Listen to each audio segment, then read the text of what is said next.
നമസ്കാരം. ആനന്ദ് ഇന്റർനാഷണൽ ന്യൂസിലേക്ക് സ്വാഗതം. പ്രധാന വാർത്തകൾ. യുകെയിൽ പ്രധാനമന്ത്രിയും ലേബർ പാർട്ടി നേതാവുമായ കെയർ സ്റ്റാമർ സ്ഥാനം ഒഴിഞ്ഞുകൊടുക്കണമെന്നാവശ്യപ്പെട്ട് പാർട്ടിയിലെ ഒരു ഭാഗം സമ്മർദ്ദം ശക്തമാക്കി. നേതാക്കൾ ആവശ്യമുന്നയിച്ചത് മേക്കർഫീൽഡ് ഉപതെരഞ്ഞെടുപ്പിൽ ലേബർ പാർട്ടിയുടെ ആന്റി ബെൻഹാം വമ്പൻ ഭൂരിപക്ഷത്തിൽ വിജയിച്ചു കയറിയതോടെ താൻ നേതൃത്വത്തിൽ നിന്നും മാറി നിൽക്കില്ലെന്നും നേതൃത്വ വെല്ലുവിളിയോ മത്സരമോ ഉണ്ടായാൽ അതിനെ നേരിടാൻ തയ്യാറാണെന്നും സ്റ്റാമർ ആന്റി ബെൻഹാമിനെ വെസ്റ്റ് ഇന്ത്യന്റെ അനുയായിയായി മന്ത്രിമാരുമായി ചർച്ച നടത്തി സ്റ്റാമറിനെ കൊണ്ട് രാജി എഴുതി വായിപ്പിക്കാൻ പ്രഖ്യാപിക്കും. ലേബർ പാർട്ടിയിലെ രാഷ്ട്രീയ ഭിന്നത രൂക്ഷമാകുന്നു. കെയർ സ്റ്റാമർ രാജിവെക്കാനുള്ള സമയക്രമം ഈ വാരാന്ത്യത്തോടെ പ്രഖ്യാപിക്കണമെന്നാവശ്യപ്പെട്ട് മന്ത്രിസഭയിലെ വിശ്വസ്തരായ മന്ത്രിമാർ ഈ വാരാന്ത്യത്തിനുള്ളിൽ സ്വയം സമയക്രമം നിശ്ചയിച്ചില്ല എങ്കിൽ പാർട്ടി അദ്ദേഹത്തെ നിർബന്ധപൂർവ്വം സ്ഥാനത്ത് നിന്നും പുറത്താക്കുമെന്നും മന്ത്രിമാരുടെ മുന്നറിയിപ്പ്. ബോറിസ് ജോൺസന്റെ ഭരണകാലത്തുണ്ടായതുപോലെ മന്ത്രിമാർ കൂട്ടത്തോടെ പിന്തുണ പിൻവലിക്കുന്ന അവസ്ഥ ഒഴിവാക്കാൻ സ്റ്റാമർ സ്വയം തീരുമാനമെടുക്കണമെന്നും വിമത മന്ത്രിമാരുടെ ആവശ്യം. ചൊവ്വാഴ്ച നടക്കുന്ന ക്യാബിനറ്റ് യോഗത്തിൽ മന്ത്രിമാർ നേരിട്ട് ഇടപെടൽ നടത്തി സ്റ്റാമറെ പുറത്താക്കും. ലണ്ടന് വടക്ക് ബെഡ്ഫോർഡിൽ 2 ട്രെയിനുകൾ കൂട്ടിയിടിച്ച് 89 പേർക്ക് പരിക്കേറ്റു. 11 പേരുടെ നില ഗുരുതരം. ഒരാൾ മരിച്ചു. അപകടത്തിൽപ്പെട്ടത് ഈസ്റ്റ് മിഡ്ലാൻഡ്സ് റെയിൽവേയുടെ 2 ട്രെയിനുകൾ. ലണ്ടൻ സെന്റ് പാൻക്രാസിനും ലെസ്റ്ററിനും ഇടയിലുള്ള പാതയിലാണ് അപകടം നടന്നതെന്ന് ഈസ്റ്റ് മിഡ്ലാൻഡ്സ് റെയിൽവേ സ്ഥിരീകരിച്ചു. ബെഡ്ഫോർഡ്ഷെയറിലെ ഫയർ ആൻഡ് റെസ്ക്യൂ സർവീസും എയർ ആംബുലൻസും ഹസാർഡ് ഏരിയാസ് റെസ്പോൺസ് ടീം പ്രവർത്തനം നടത്തി. റൂട്ടനും ബെഡ്ഫോർഡിനും ഇടയിലുള്ള എല്ലാ ട്രെയിനുകൾ സർവീസുകളും താൽക്കാലികമായി നിർത്തിവെച്ചു. സംഭവത്തെക്കുറിച്ച് അന്വേഷണം നടന്നുവരികയാണ്.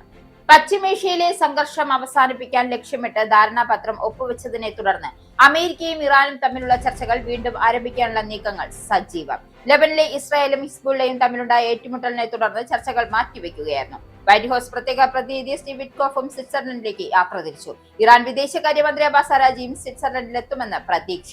വാഷിംഗ്ടണിനും തെഹ്റാനും ഇടയിലെ പ്രധാന മധ്യസ്ഥരിൽ ഒരാളായ ഖത്തർ പ്രധാനമന്ത്രി മുഹമ്മദ് ബിൻ അബ്ദുള്ള റഹ്മാൻ അൽ താനി സ്വിറ്റ്സർലൻഡിലെത്തി.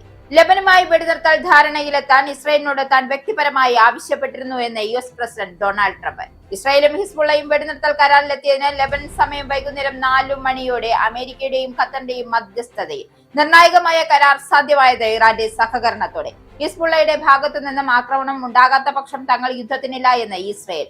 പൊതു റോഡുകളിലെ നടപ്പാതകളിലൂടെ തടസ്സമില്ലാതെ നടക്കുന്നത് പൗരന്റെ മൗലിക അവകാശമാണ് എന്ന് സുപ്രീം കോടതി. സുരക്ഷിതവും തടസ്സരഹിതവുമായ നടപ്പാതകൾ ഉറപ്പാക്കേണ്ടത് ഭരണകൂടത്തിന്റെ ഉത്തരവാദിത്തമാണെന്നും രാജ്യത്തെ എല്ലാ റോഡുകളിലും കാൽനട യാത്രക്കാരായി നടപ്പാതകൾ നിർബന്ധമാക്കണമെന്നും കേന്ദ്ര സർക്കാരിനോട് കോടതിയുടെ കർശന നിർദ്ദേശം. പുതിയ റോഡ് വികസന പദ്ധതികളിലും നടപ്പാതകൾ അനിവാര്യമായ ഘടകമാക്കണമെന്നും നിലവിലുള്ള നടപ്പാതകളിലെ കയ്യേറ്റങ്ങൾ അടിയന്തരമായി ഒഴിപ്പിക്കണമെന്നും കോടതി. അഹമ്മദാബാദ് എയർ ഇന്ത്യ വിമാന അപകടത്തെക്കുറിച്ചുള്ള എയർക്രാഫ്റ്റ് ആക്സിഡന്റ് ഇൻവെസ്റ്റിഗേഷൻ ബ്യൂറോയുടെ പ്രാഥമിക റിപ്പോർട്ടിനെതിരെ പൈലറ്റുമാരുടെ സംഘടനാ രംഗത്ത്. അന്വേഷണ ഏജൻസി അന്തിമ റിപ്പോർട്ട് പുറത്തുവിടുന്നതിന് മുൻപ് കൃത്യമായ സിമുലേറ്റർ പരിശോധനകൾ നടത്തണമെന്നും ഫെഡറേഷൻ ഓഫ് ഇന്ത്യൻ പൈലറ്റ്സ്. വിമാനത്തിന്റെ 2 എഞ്ചിനുകളും പരാജയപ്പെടുന്നതിന് മുമ്പ് വലിയൊരു വൈദ്യുത തകരാർ ഉണ്ടായി എന്നും ഈ തകരാർ റിപ്പോർട്ടിൽ മറച്ചുവെച്ചതായും പൈലറ്റുമാർ. കോക്പിറ്റിൽ ഉയർന്ന ഓഡിയോ അലർട്ടുകളും കൺട്രോൾ മെസ്സേജുകളും കോക്പിറ്റിൽ വോയിസ് റെക്കോർഡിൽ വ്യക്തമായി പതിഞ്ഞിട്ടുണ്ട് എന്നും പ്രാഥമിക റിപ്പോർട്ടിൽ ഈ മുന്നറിയിപ്പുകളെ കുറിച്ചുള്ള വിവരങ്ങൾ അന്വേഷണ സംഘം ബോധപൂർവം ഒഴിവാക്കിയെന്നും സംഘടനയുടെ ആരോപണം. സംസ്ഥാനത്ത് ഓപ്പറേഷൻ തുഫാനിലൂടെ 15 കോടിയോളം രൂപയുടെ നിരോധിത പുകയില ഉൽപ്പന്നങ്ങൾ പിടികൂടിയെന്ന് ആഭ്യന്തരമന്ത്രി രമേശ് ചെന്നിത്തല. കേരളത്തിലെ 140 നിയോജക മണ്ഡലങ്ങളിലെ MLA-മാരെയും MP-മാരെയും അണിനിരത്തി സ്കൂളുകൾ കേന്ദ്രീകരിച്ച് തൂഫാൻ പ്രവർത്തനങ്ങൾ നടത്തുമെന്നും മന്ത്രി. ഓപ്പറേഷൻ തൂഫാൻ ഒരു കാരണവശാലും അവസാനിപ്പിക്കില്ലെന്നും ലഹരിക്കെതിരെ കൂടുതൽ മത നേതാക്കളുടെ പിന്തുണ തേടുമെന്നും ആഭ്യന്തരമന്ത്രി. തൂഫാൻ സ്ട്രൈക്ക്, തൂഫാൻ വാരിയർ, തൂഫാൻ കെയർ എന്നീ പദ്ധതികൾ ഉടൻ ആരംഭിക്കുമെന്നും രമേശ് ചെന്നിത്തല. എല്ലാ വിഭാഗത്തിന്റെയും പിന്തുണ തൂഫാൻ പദ്ധതിക്ക് വേണമെന്നും പള്ളികളിൽ ലഹരി വിരുദ്ധ ആഹ്വാനത്തിന് കാന്തപുരത്തോട് അഭ്യർത്ഥന. മുൻ മന്ത്രി KV ഗണേഷ് കുമാറിനെ NSS ഡയറക്ട് ബോർഡിൽ നിന്നും പുറത്താക്കി. ഗണേഷ് കുമാറിന് മാത്രം ഡയറക്ട് ബോർഡ് അംഗത്വം പുതുക്കി നൽകിയില്ല. പത്തനാപുരം NSS താലൂക്ക് യൂണിയനിൽ നിന്നും പുറത്തായതിനു പിന്നാലെയാണ് ഡയറക്ട് ബോർഡ് അംഗത്വവും നഷ്ടമായത്. ഗണേഷിന് പകരം ഡയറക്ട് ബോർഡിലേക്ക് പരിഗണിച്ചത് BRK ബാബുവിനെ. NSS ജനറൽ സെക്രട്ടറി സുകുമാരൻ നായർക്കെതിരെയും NSS നേതൃത്വത്തിനെതിരെയും ഗണേഷ് കുമാർ രൂക്ഷമായി വിമർശനം ഉന്നയിച്ചിരുന്നു. വാർത്തകൾ വിശദമായി. മേക്കർഫീൽഡ് ഉപതെരഞ്ഞെടുപ്പിൽ ലേബർ പാർട്ടിയുടെ ആന്റി ബെൻഹാം വൻ ഭൂരിപക്ഷത്തിൽ വിജയിച്ചു കയറിയതോടെ UK പ്രധാനമന്ത്രിയും ലേബർ പാർട്ടി നേതാവുമായ കെയർ സ്റ്റാമർ സ്ഥാനം ഒഴിഞ്ഞുകൊടുക്കണമെന്നാവശ്യപ്പെട്ട് പാർട്ടിയിലെ ഒരു വിഭാഗം സമ്മർദ്ദം ശക്തമാക്കി. അതേസമയം താൻ നേതൃത്വത്തിൽ നിന്നും മാറി നിൽക്കില്ലെന്നും ഏതെങ്കിലും തരത്തിലുള്ള നേതൃത്വ വെല്ലുവിളിയോ മത്സരമോ ഉണ്ടായാൽ അതിനെ നേരിടാൻ തയ്യാറാണെന്നും സ്റ്റാമർ വ്യക്തമാക്കി. മേക്കർഫീൽഡ് ഉപതെരഞ്ഞെടുപ്പിൽ ലേബർ പാർട്ടിയുടെ ആന്റി ബെൻഹാം 9000-ത്തിലധികം വോട്ടുകളുടെ വലിയ ഭൂരിപക്ഷത്തോടെ വിജയിച്ചു. ഈ വിജയം ബ്രിട്ടനെ മാറ്റാനുള്ള അവസാന അവസരമാണ് എന്ന് വിശേഷിപ്പിച്ച അദ്ദേഹം ബ്രിട്ടന് വേണ്ടി ഒരു പുതിയ പാത ആവശ്യപ്പെടുകയും ചെയ്തു. ഈ വലിയ വിജയത്തോടെ നിലവിലെ UK പ്രധാനമന്ത്രിയും ലേബർ പാർട്ടി നേതാവുമായ കെയർ സ്റ്റാമറിന് സ്ഥാനം ഒഴിഞ്ഞു കൊടുക്കണമെന്നാവശ്യപ്പെട്ട് പാർട്ടിയിലെ ഒരു വിഭാഗം സമ്മർദ്ദം ശക്തമാക്കിയിട്ടുണ്ട്. എന്നാൽ പാർട്ടിയിൽ ഏതെങ്കിലും തരത്തിലുള്ള നേതൃത്വ വെല്ലുവിളിയോ മത്സരമോ ഉണ്ടായാൽ അതിനെ നേരിടാൻ തയ്യാറാണ് എന്ന് സ്റ്റാമർ പ്രതിജ്ഞയെടുത്തു. താൻ മാറി നിൽക്കില്ലെന്നും അദ്ദേഹം വ്യക്തമാക്കിയിട്ടുണ്ട്.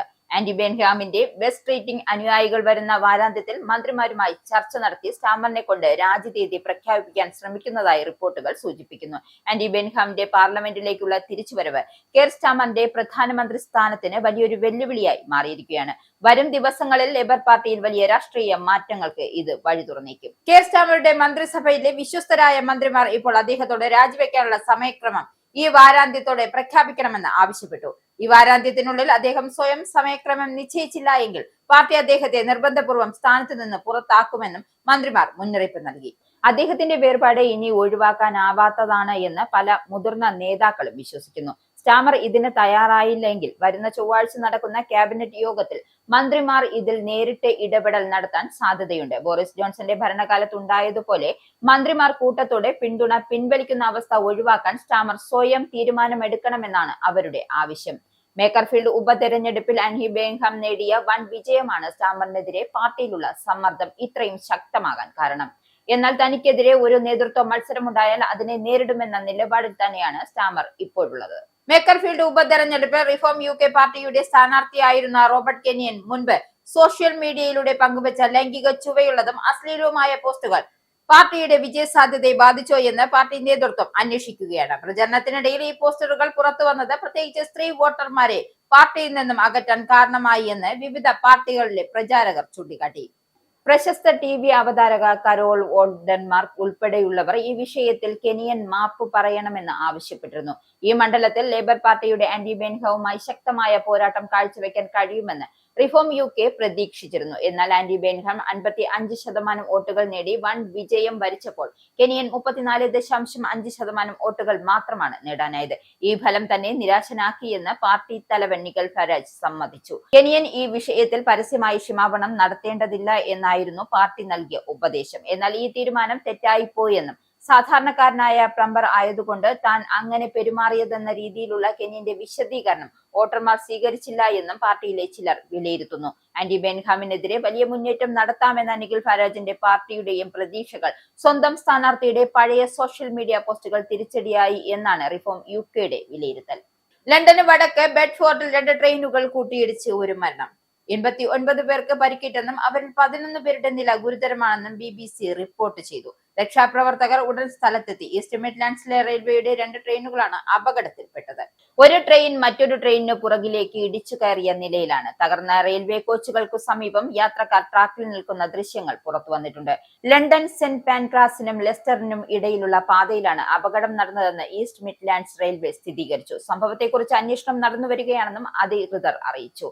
എയർ ആംബുലൻസും ഹസാർഡസ് ഏരിയ റെസ്പോൺസൽ ടീം അടക്കമുള്ള വലിയൊരു സംഘത്തെ സ്ഥലത്തേക്ക് നിയോഗിച്ചതായും East of England ambulance service വ്യക്തമാക്കി. Bedfordshire fire and rescue സർവീസും രക്ഷാപ്രവർത്തനത്തിൽ ഏർപ്പെട്ടിരിക്കുകയാണെന്നും അറിയിച്ചു. ലൂട്ടനും ബെഡ്ഫോർഡിനും ഇടയിലുള്ള എല്ലാ ട്രെയിൻ സർവീസുകളും താൽക്കാലികമായി നിർത്തിവച്ചിരിക്കുകയാണ്.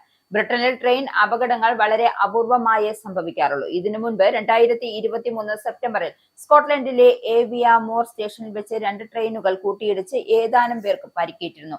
2020 ഓഗസ്റ്റിൽ സ്കോട്ട്ലൻഡിലെ സ്റ്റോൺ ഹാവന് സമീപം കനത്ത മഴയെ തുടർന്നുണ്ടായ മണ്ണിടിച്ചിലിൽ ട്രെയിൻ പാളം തെറ്റി 3 പേർ മരിച്ചിരുന്നു.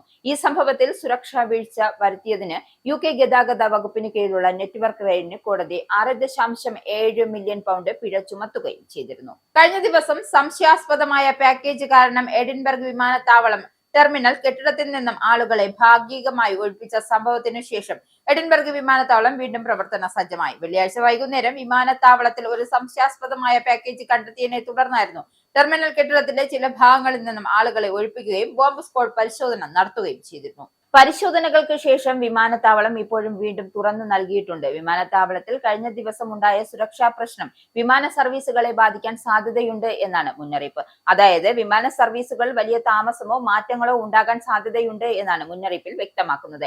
എഡിൻബർഗ് വിമാനത്താവളം വഴി യാത്ര ചെയ്യാൻ പ്ലാൻ ചെയ്യുന്നവർ വിമാനത്താവളത്തിലേക്ക് പുറപ്പെടുന്നതിന് മുൻപായി തങ്ങളുടെ എയർലൈൻസുമായി ബന്ധപ്പെട്ട് ഫ്ലൈറ്റ് സമയങ്ങളിൽ മാറ്റമുണ്ടോ എന്ന കാര്യത്തിൽ ഉറപ്പുവരുത്തേണ്ടതാണ്.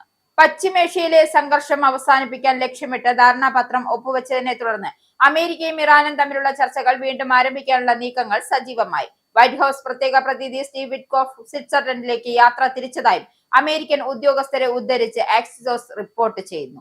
US വൈസ് പ്രസിഡന്റ് JD വാൻസിന്റെ പങ്കാളിത്തത്തോടെ ചർച്ചകൾ ആരംഭിക്കാനായിരുന്നു നേരത്തെ തീരുമാനിച്ചിരുന്നത്.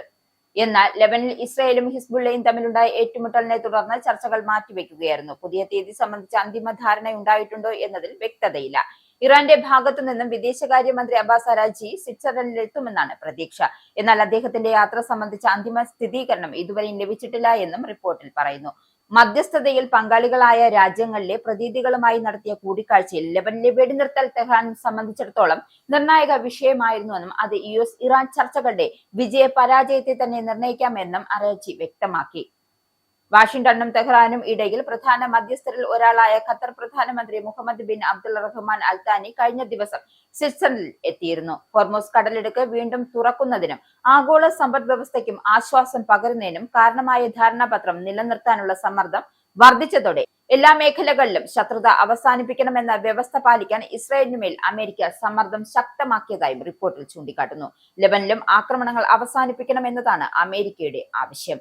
ട്രംപ് ഭരണകൂടത്തിന്റെ പൊതുവിമർശനങ്ങൾക്കും പ്രത്യേകിച്ച് JD വാൻസിന്റെ ശക്തമായ മുന്നറിയിപ്പിനും പിന്നാലെ ഇസ്രായേലും ഹിസ്ബുള്ളയും വെള്ളിയാഴ്ച വെടിനിർത്തലിന് സമ്മതിച്ചിരുന്നു. എന്നാൽ ധാരണയ്ക്ക് ശേഷവും ഇടയ്ക്കിടെ ഏറ്റുമുട്ടലുകൾ നടന്നതായി റിപ്പോർട്ടുകളുണ്ട്. അതേസമയം ഹിസ്ബുള്ളയുമായുള്ള വെടിനിർത്തൽ അംഗീകരിക്കാൻ ഇസ്രായേലിനെ താൻ വ്യക്തിപരമായി പ്രോത്സാഹിപ്പിച്ചിരുന്നു എന്ന് അമേരിക്കൻ പ്രസിഡന്റ് ഡൊണാൾഡ് ട്രംപ് പറഞ്ഞു. ലെബനിലെ സംഘർഷം വർദ്ധിക്കുന്നത് ഇറാനുമായി ബന്ധപ്പെട്ട സമാധാന ശ്രമങ്ങളെ ബാധിക്കുമെന്ന ആശങ്ക ഉണ്ടായിരുന്നുവെന്നും അദ്ദേഹം പറഞ്ഞു. ചില സമയങ്ങളിൽ ശാന്തത പാലിക്കുകയും വിവേകത്തോടെ പ്രവർത്തിക്കുകയും വേണം എന്നാണ് ട്രംപിന്റെ പ്രതികരണമെന്നും NBC ന്യൂസ് റിപ്പോർട്ടർ എക്സിലൂടെ വ്യക്തമാക്കി. ഇസ്രായേൽ പ്രധാനമന്ത്രി ബെഞ്ചമിൻ നെതന്യാഹുവുമായി നേരിട്ട് സംസാരിച്ചോ എന്ന കാര്യത്തിൽ ട്രംപ് പ്രതികരിച്ചില്ല. ഇറാനുമായുള്ള ധാരണ എതിർക്കുന്ന ഇസ്രായേൽ നേതാക്കളെ JD വാൻസ് പരസ്യമായി വിമർശിച്ചിരുന്നു. നെതന്യാഹുവിന്റെ മന്ത്രിസഭയിലെ അംഗങ്ങൾ യാഥാർത്ഥ്യം തിരിച്ചറിയണമെന്നും ഇസ്രായേലിന്റെ ഏറ്റവും ശക്തമായ സഖ്യകക്ഷിയായ അമേരിക്കയെ വിമർശിക്കുന്നതിൽ ജാഗ്രത പാലിക്കണമെന്നും അദ്ദേഹം മുന്നറിയിപ്പ് നൽകിയിരുന്നു. ലെബനനുമായി വെടിനിർത്തൽ ധാരണയിലെത്താൻ ഇസ്രായേലിനോട് താൻ വ്യക്തിപരമായി ആവശ്യപ്പെട്ടിരുന്നുവെന്ന് US പ്രസിഡന്റ് ഡൊണാൾഡ് ട്രംപ് വെളിപ്പെടുത്തി. NBC ന്യൂസിന് നൽകിയ അഭിമുഖത്തിലായിരുന്നു ട്രംപിന്റെ വെളിപ്പെടുത്തൽ. ഇറാനുമായുള്ള സമാധാന ചർച്ചകളെ ബാധിക്കാതിരിക്കാൻ ചില സമയങ്ങളിൽ ശാന്തത പാലിക്കുകയും ബുദ്ധിപൂർവ്വം ചിന്തിക്കുകയും വേണമെന്ന് താൻ ഇസ്രായേൽ അധികൃതരോട് ആവശ്യപ്പെട്ടതായും അദ്ദേഹം പറഞ്ഞു. ഇസ്രായേൽ പ്രധാനമന്ത്രി ബെഞ്ചമിൻ നെതന്യാഹുവുമായി നേരിട്ട് സംസാരിച്ചോ എന്ന കാര്യം വെളിപ്പെടുത്താൻ ട്രംപ് തയ്യാറായില്ല. മേഖലയിലെ വലിയ യുദ്ധഭീതി പടർത്തിയ കടുത്ത ആക്രമണങ്ങൾക്കൊടുവിലാണ് ഇസ്രായേലും ഹിസ്ബുള്ളയും വെടിനിർത്തൽ കരാറിൽ എത്തിയത്. ലെബനൻ സമയം വൈകുന്നേരം 4 മണിയോടെയായിരുന്നു വെടിനിർത്തൽ നിലവിൽ വന്നതെന്ന് US അധികൃതർ സ്ഥിരീകരിച്ചു. അമേരിക്കയുടെയും ഖത്തറിന്റെയും മധ്യസ്ഥതയിലും ഇറാന്റെ സഹകരണത്തോടെയുമാണ് ഈ നിർണായകമായ കരാർ സാധ്യമായത്. ഹിസ്ബുള്ളയുടെ ഭാഗത്തു നിന്നും ആക്രമണം ഉണ്ടാകാത്ത പക്ഷം തങ്ങൾ യുദ്ധത്തിനില്ല എന്ന് ഇസ്രായേൽ വ്യക്തമാക്കിയെങ്കിലും സൈന്യം തെക്കൻ ലെബനിൽ തന്നെ തുടരുമെന്നും അറിയിച്ചു. വെടിനിർത്തലിന്റെ ആദ്യ മണിക്കൂറിൽ ഇസ്രായേൽ വ്യോമാക്രമണം നടത്തിയതായും ലെബനൻ സുരക്ഷാ വൃത്തങ്ങൾ ആരോപിച്ചു. ലെബനിലെ അപ്രതീക്ഷിത സംഘർഷം കാരണം സ്വിറ്റ്സർലൻഡിൽ നടക്കേണ്ടിയിരുന്ന US ഇറാൻ ചർച്ചകൾ മാറ്റിവെക്കേണ്ടി വന്നിരുന്നു. ഇറാന്റെ ആണവ പദ്ധതികളെക്കുറിച്ചും ഹോർമൂസ് കടലിടുക്കിന്റെ സുരക്ഷയെക്കുറിച്ചും ധാരണയിലെത്താൻ ഈ ചർച്ചകൾ അന്ത്യം അനിവാര്യമായിരുന്നു. കഴിഞ്ഞ ദിവസം ഒപ്പുവെച്ച താൽക്കാലിക കരാർ അനുസരിച്ച് ആണവ നിയന്ത്രണങ്ങൾ, ഉപരോധം നീക്കൽ, പ്രാദേശിക സുരക്ഷ എന്നിവയിൽ അന്തിമ തീരുമാനമെടുക്കാൻ ഇരു രാജ്യങ്ങൾക്കും 60 ദിവസത്തെ സമയമാണുള്ളത്. ലെബനിൽ പൂർണ്ണമായ വെടിനിർത്തൽ ഉണ്ടായാൽ മാത്രമേ തുടർ ചർച്ചയുള്ളൂ എന്ന് ഇറാൻ വ്യക്തമാക്കി. US പ്രസിഡന്റുമാരെ കഴിഞ്ഞ 35 വർഷമായി ലക്ഷ്യസ്ഥാനങ്ങളിൽ എത്തിച്ചിരുന്ന എയർഫോഴ്സ് 1 ശ്രേണിയിലെ ബോയിങ് 747-200B വിമാനം അതിന്റെ അവസാന യാത്ര പൂർത്തിയാക്കി. G7 ഉച്ചകോടിയിൽ പങ്കെടുത്ത ശേഷം വ്യാഴാഴ്ച ഫ്രാൻസിൽ നിന്നുമുള്ള പ്രസിഡന്റ് ഡൊണാൾഡ് ട്രംപിന്റെ മടക്കയാത്രയോടെയാണ് SAM-2 900 എന്നു പേരുള്ള ഈ വിമാനം അരങ്ങൊഴിഞ്ഞത്. ജോയിന്റ് ബേസ് ആൻഡ്രൂസിൽ നിന്ന് നിൽക്കുന്ന വിമാനത്തിന്റെ ചിത്രങ്ങൾ പങ്കുവെച്ചുകൊണ്ട് വൈറ്റ് ഹൌസ് ഉദ്യോഗസ്ഥരാണ് വെള്ളിയാഴ്ച വിവരം വ്യക്തമാക്കിയത്. ബുഷിന്റെ ഭരണകാലം മുതൽ US പ്രസിഡന്റുമാരെ സുരക്ഷിതമായ ലക്ഷ്യസ്ഥാനത്തെത്തിച്ച വിമാനമാണ് വിട പറയുന്നത്. ഇനി ട്രംപിന്റെ യാത്രയ്ക്ക് ഖത്തർ സമ്മാനിച്ച പുതിയ വിമാനം കൂട്ടാകും. George W. ബുഷിന്റെ ഭരണകാലം മുതൽ US പ്രസിഡന്റുമാരെ സുരക്ഷിതമായി ലക്ഷ്യസ്ഥാനത്തെത്തിച്ച വിമാനമാണ് വിട പറയുന്നത്. ഖത്തർ സമ്മാനമായി നൽകിയ അത്യാധുനിക ബോയിംഗ് 747 വിമാനം പ്രസിഡന്റിന്റെ യാത്രയ്ക്ക് അനുയോജ്യമായ വിധത്തിൽ പരിഷ്കരിച്ച് പരീക്ഷണ പറക്കൽ പൂർത്തിയാക്കിയതായും കഴിഞ്ഞ മാസം വൈറ്റ് ഹൌസ് അറിയിച്ചിരുന്നു. യുഎസിന്റെ 250-ാം വാർഷിക ആഘോഷങ്ങളുടെ ഭാഗമായി അടുത്ത മാസം സൗത്ത് ഡക്കോട്ടയിൽ മൗണ്ട് റഷ്മോറയിലുള്ള ട്രംപിന്റെ യാത്ര പുതിയ വിമാനത്തിന്റെ ഉദ്ഘാടനത്തിനാകുമെന്നും NBC ന്യൂസ് റിപ്പോർട്ട് ചെയ്തു. VC-25B എന്നാണ് ഇതിന് നൽകിയിരിക്കുന്ന പേര്. 40 കോടി US ആണ്, അതായത് ഏകദേശം 3773 കോടി മോടി പിടിപ്പിക്കുന്നതിനായി ചെലവായി. 560 കോടി ഡോളർ, അതായത് ഏകദേശം 52,826 കോടി രൂപ ചെലവിൽ US വ്യോമസേന ഓർഡർ ചെയ്ത് മറ്റ് 2 ബോയിംഗ് 747 വിമാനങ്ങൾ എത്തുന്നതുവരെയാകും ട്രംപ് ഈ വിമാനം ഉപയോഗിക്കുക. എയർഫോഴ്സ് 1 എന്നത് US പ്രസിഡന്റുമാർ സഞ്ചരിക്കുന്ന ഏതൊരു വിമാനത്തിന്റെയും പേരാണ്. അതിനാൽ ഒന്നിലധികം വിമാനങ്ങൾക്ക് പ്രസിഡന്റ് ഔദ്യോഗിക വിമാനമാകാമെന്നത് US ഉദ്യോഗസ്ഥർ പറഞ്ഞു വെക്കുന്നു. പറക്കും വൈറ്റ് ഹൌസ് എന്നാണ് ഈ വിമാനത്തെ ട്രംപ് വിശേഷിപ്പിച്ചത്. ലോകത്തെ ഏറ്റവും മികച്ച ആഡംബര വിമാനമാണ് തന്റേതെന്നും ഖത്തർ അത് സമ്മാനിച്ചത് നന്നായെന്നും ട്രംപ് കൂട്ടിച്ചേർത്തു. ഇനി പൗണ്ട്, യൂറോ, ഡോളർ, രൂപ ഇന്നത്തെ വിനിമയ നിരക്ക്. ഒരു പൗണ്ട് 125.19 ഇന്ത്യൻ രൂപ, ഒരു പൗണ്ട് 1.15 യൂറോ, ഒരു US ഡോളർ 94.33 ഇന്ത്യൻ രൂപ, ഒരു യൂറോ 108.06 ഇന്ത്യൻ രൂപ, ഒരു പൗണ്ട് 1.33 US ഡോളർ, ഒരു കനേഡിയൻ ഡോളർ 66.54 ഇന്ത്യൻ രൂപ. ഇനിയൊരു ഇടവേള. വീണ്ടും വാർത്തകളിലേക്ക്. പൊതു റോഡുകളിലെ നടപ്പാതകളിലൂടെ തടസ്സമില്ലാതെ നടക്കുന്നത് പൗരന്റെ മൗലിക അവകാശമാണെന്ന് സുപ്രീം കോടതി. സുരക്ഷിതവും തടസ്സരഹിതവുമായ നടപ്പാതകൾ ഉറപ്പാക്കേണ്ടത് ഭരണകൂടത്തിന്റെ ഉത്തരവാദിത്തമാണ് എന്ന് വ്യക്തമാക്കിയ കോടതി രാജ്യത്തെ എല്ലാ റോഡുകളിലും കാൽനട യാത്രക്കാർക്കായി നടപ്പാതകൾ നിർബന്ധമാക്കാൻ കേന്ദ്ര സർക്കാരിന് നിർദ്ദേശം നൽകി. കാൽനട യാത്രക്കാരുടെ സുരക്ഷ ഉറപ്പാക്കുന്നതുമായി ബന്ധപ്പെട്ട് ഒരു ഹർജി പരിഗണിക്കവെയാണ് സുപ്രീം കോടതിയുടെ സുപ്രധാന നിരീക്ഷണമുണ്ടായത്. റോഡുകളിൽ വാഹനങ്ങൾ വർദ്ധിക്കുന്നതും അവയുടെ സുഗമമായ യാത്രയും ചൂണ്ടിക്കാണിച്ച് കാൽനട യാത്രക്കാരുടെ അവകാശങ്ങൾ ഇല്ലാതാക്കാൻ കഴിയില്ലെന്നും സുപ്രീം കോടതി ഓർമ്മിപ്പിച്ചു. പൗരന്മാർക്ക് അപകടമില്ലാതെ തടസ്സരഹിതമായി നടക്കാനുള്ള സൗകര്യം അധികൃതർ ഒരുക്കണം. കാൽനട യാത്രക്കാരുടെ സുരക്ഷ ഭരണഘടന ഉറപ്പു നൽകുന്ന ജീവിക്കാനുള്ള അവകാശത്തിന്റെ ഭാഗമാണെന്നും കോടതി ചൂണ്ടിക്കാട്ടി. രാജ്യത്തെ നടപ്പാതകൾ കേവലം കോൺക്രീറ്റ് കട്ടകൾ മാത്രമാകരുത്. അവ ഭിന്നശേഷിക്കാർക്ക് കൂടി എളുപ്പത്തിൽ ഉപയോഗിക്കാൻ കഴിയുന്ന രീതിയിൽ ഭിന്നശേഷി സൗഹൃദമായി നിർമ്മിക്കണമെന്നും കോടതി കർശന നിർദ്ദേശം നൽകി. എല്ലാ പുതിയ റോഡ് വികസന പദ്ധതികളിലും നടപ്പാതകൾ അനിവാര്യമായ ഘടകമാക്കണമെന്നും നിലവിലുള്ള നടപ്പാതകളിലെ കയ്യേറ്റങ്ങൾ അടിയന്തരമായി ഒഴിപ്പിക്കണമെന്നും കോടതി വിവിധ സംസ്ഥാനങ്ങൾക്ക് നിർദ്ദേശം നൽകിയിട്ടുണ്ട്.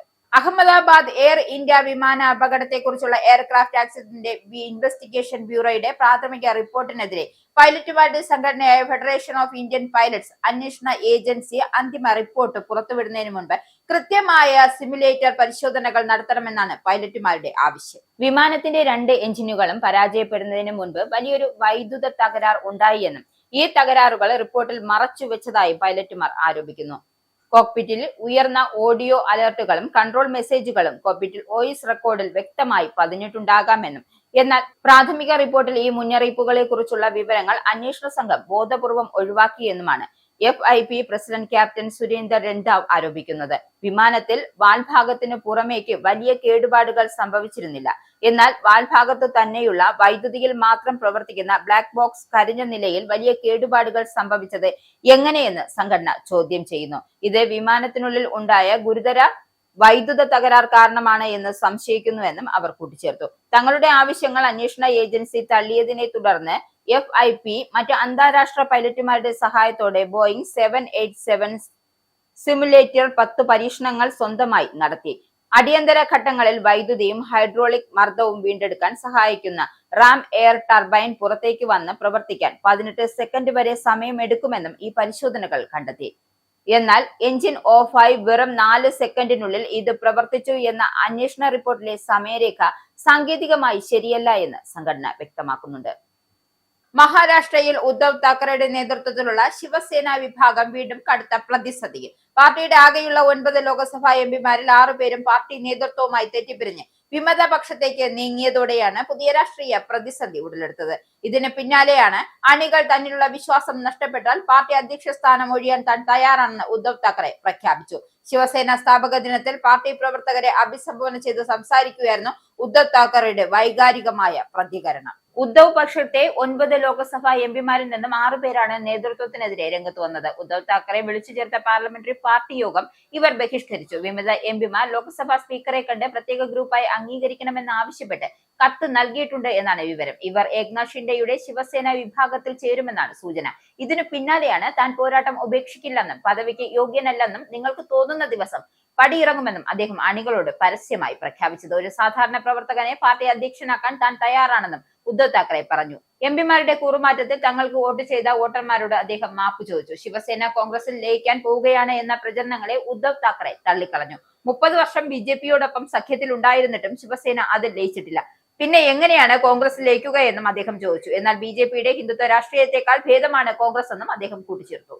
സംസ്ഥാനത്ത് ഓപ്പറേഷൻ തുഫാനിലൂടെ 15 കോടിയോളം രൂപയുടെ നിരോധിത പുകയില ഉൽപ്പന്നങ്ങൾ പിടികൂടിയെന്ന് ആഭ്യന്തരമന്ത്രി രമേശ് ചെന്നിത്തല. ഓപ്പറേഷൻ തുഫാൻ ഒരു കാരണവശാലും അവസാനിപ്പിക്കില്ല എന്നും ലഹരിക്കെതിരെ കൂടുതൽ മത നേതാക്കളുടെ പിന്തുണ തേടുമെന്നും ജിഫ്രി തങ്ങളുമായി കൂടിക്കാഴ്ച നടത്തിയ ശേഷം മാധ്യമങ്ങളോട് രമേശ് ചെന്നിത്തല വ്യക്തമാക്കി. കേരളത്തിലെ 140 നിയോജക മണ്ഡലങ്ങളിലെ MLA-മാരെയും MP-മാരെയും അണിനിരത്തി സ്കൂളുകൾ കേന്ദ്രീകരിച്ച് തുഫാൻ പ്രവർത്തനങ്ങൾ നടത്തുമെന്നും മന്ത്രി കൂട്ടിച്ചേർത്തു. തുഫാൻ സ്ട്രൈക്ക്, തുഫാൻ വാരിയർ, തുഫാൻ കെയർ എന്നീ പദ്ധതികളും ഇതിന്റെ ഭാഗമായി ആരംഭിക്കുമെന്നും രമേശ് ചെന്നിത്തല അറിയിച്ചു. തുഫാൻ വലിയ വിജയമാണെന്നും ജനങ്ങൾ തന്നെ ഇറങ്ങി പോലീസിന് മയക്കുമരുന്ന് പിടികൂടാൻ വിവരം നൽകുന്നുണ്ട്. 2 നൈജീരിയക്കാരെ ഉൾപ്പെടെ പോലീസ് പിടികൂടിയിട്ടുണ്ട്. അതിഥി തൊഴിലാളികൾക്കായി മലയാളത്തിന് പുറമെ അന്യഭാഷകളിലും തുഫാൻ പ്രചരണം നടത്തുമെന്നും ആഭ്യന്തരമന്ത്രി കൂട്ടിച്ചേർത്തു. എല്ലാ വിഭാഗത്തിന്റെയും പിന്തുണ തുഫാൻ പദ്ധതിക്ക് വേണമെന്നും അതിന്റെ ഭാഗമായാണ് മർക്കസിലെത്തി കാന്തപുരവുമായി കൂടിക്കാഴ്ച നടത്തിയതെന്നും മന്ത്രി വ്യക്തമാക്കി. ചെന്നിത്തല തുഫാൻ വാരിയർ ബാഡ്ജ് കാന്തപുരത്തെ അണിയിച്ചു. പള്ളികളിൽ ലഹരി വിരുദ്ധ ആഹ്വാനത്തിന് അഭ്യർത്ഥിച്ചു.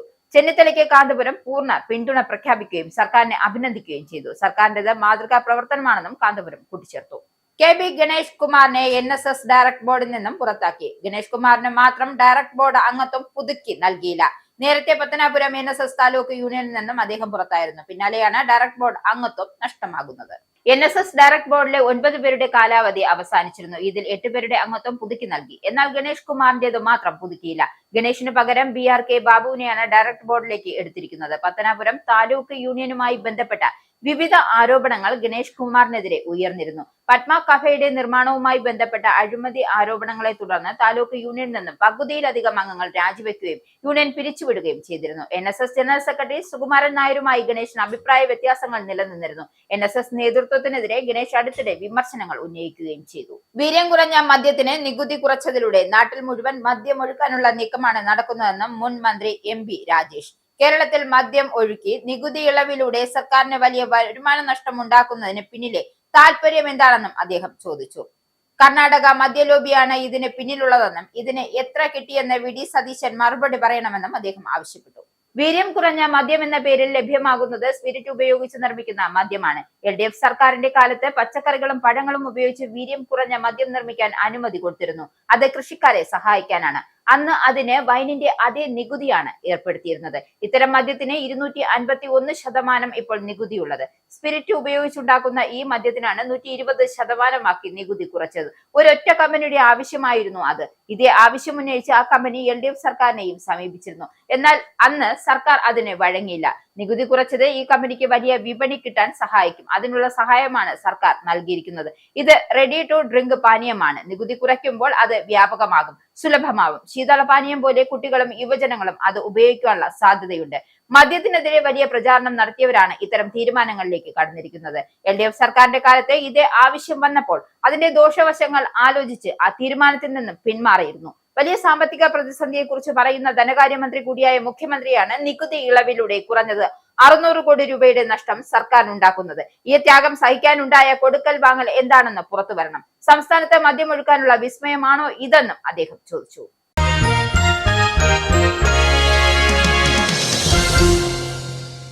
ഇനി സ്പോർട്സ്.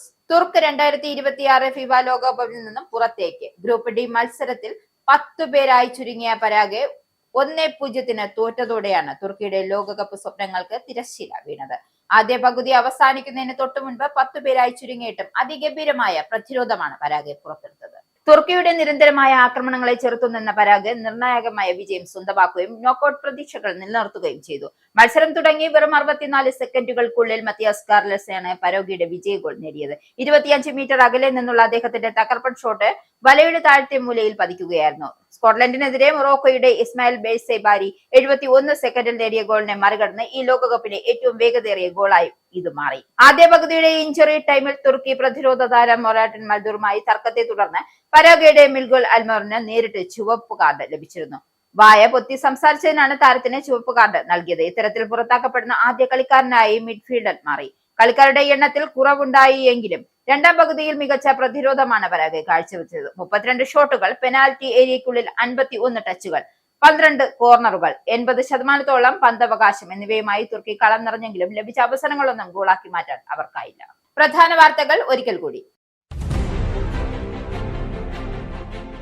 UK-യിൽ പ്രധാനമന്ത്രിയും ലേബർ പാർട്ടി നേതാവുമായ കെയർ സ്റ്റാമർ സ്ഥാനം ഒഴിഞ്ഞുകൊടുക്കണമെന്നാവശ്യപ്പെട്ട് പാർട്ടിയിലെ ഒരു ഭാഗം സമ്മർദ്ദം ശക്തമാക്കി. നേതാക്കൾ ആവശ്യമുന്നയിച്ചത് മേക്കർഫീൽഡ് ഉപതെരഞ്ഞെടുപ്പിൽ ലേബർ പാർട്ടിയുടെ ആന്റി ബെൻഹാം വമ്പൻ ഭൂരിപക്ഷത്തിൽ വിജയിച്ചു കയറിയതോടെ താൻ നേതൃത്വത്തിൽ നിന്നും മാറി നിൽക്കില്ലെന്നും നേതൃത്വ വെല്ലുവിളിയോ മത്സരമോ ഉണ്ടായാൽ അതിനെ നേരിടാൻ തയ്യാറാണെന്നും സ്റ്റാമർ ആന്റി ബെൻഹാമിനെ വെസ്റ്റ് ഇന്ത്യന്റെ അനുയായിയായി മന്ത്രിമാരുമായി ചർച്ച നടത്തി സ്റ്റാമറിനെ കൊണ്ട് രാജി എഴുതി വായിപ്പിക്കാൻ പ്രഖ്യാപിക്കും.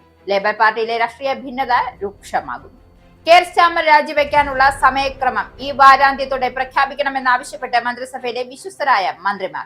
ഈ വാരാന്ത്യത്തിനുള്ളിൽ സ്വയം സമയക്രമം നിശ്ചയിച്ചില്ല എങ്കിൽ പാർട്ടി അദ്ദേഹത്തെ നിർബന്ധപൂർവ്വം സ്ഥാനത്ത് നിന്നും പുറത്താക്കുമെന്നും മന്ത്രിമാരുടെ മുന്നറിയിപ്പ്. ബോറിസ് ജോൺസന്റെ ഭരണകാലത്തുണ്ടായതുപോലെ മന്ത്രിമാർ കൂട്ടത്തോടെ പിന്തുണ പിൻവലിക്കുന്ന അവസ്ഥ ഒഴിവാക്കാൻ സ്റ്റാമർ സ്വയം തീരുമാനമെടുക്കണമെന്നും വിമത മന്ത്രിമാരുടെ ആവശ്യം. ചൊവ്വാഴ്ച നടക്കുന്ന ക്യാബിനറ്റ് യോഗത്തിൽ മന്ത്രിമാർ നേരിട്ട് ഇടപെടൽ നടത്തി സ്റ്റാമറെ പുറത്താക്കും. ലണ്ടന് വടക്ക് ബെഡ്ഫോർഡിൽ 2 ട്രെയിനുകൾ കൂട്ടിയിടിച്ച് 89 പേർക്ക് പരിക്കേറ്റു. 11 പേരുടെ നില ഗുരുതരം, ഒരാൾ മരിച്ചു.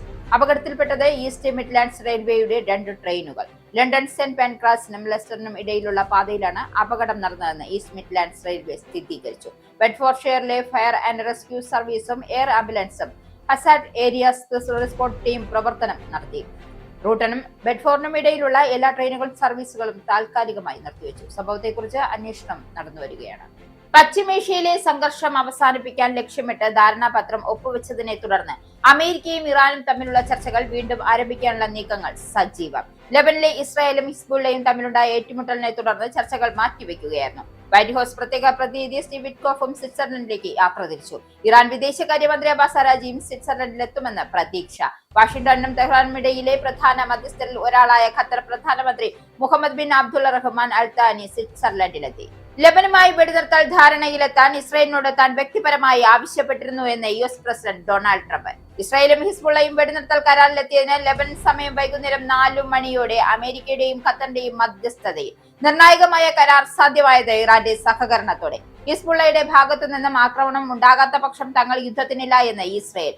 പൊതു റോഡുകളിലെ നടപ്പാതകളിലൂടെ തടസ്സമില്ലാതെ നടക്കുന്നത് പൗരന്റെ മൗലികാവകാശമാണ് എന്ന് സുപ്രീം കോടതി. സുരക്ഷിതവും തടസ്സരഹിതവുമായ നടപ്പാതകൾ ഉറപ്പാക്കേണ്ടത് ഭരണകൂടത്തിന്റെ ഉത്തരവാദിത്തമാണെന്നും രാജ്യത്തെ എല്ലാ റോഡുകളിലും കാൽനട യാത്രക്കാരായി നടപ്പാതകൾ നിർബന്ധമാക്കണമെന്നും കേന്ദ്ര സർക്കാരിനോട് കോടതിയുടെ കർശന നിർദ്ദേശം.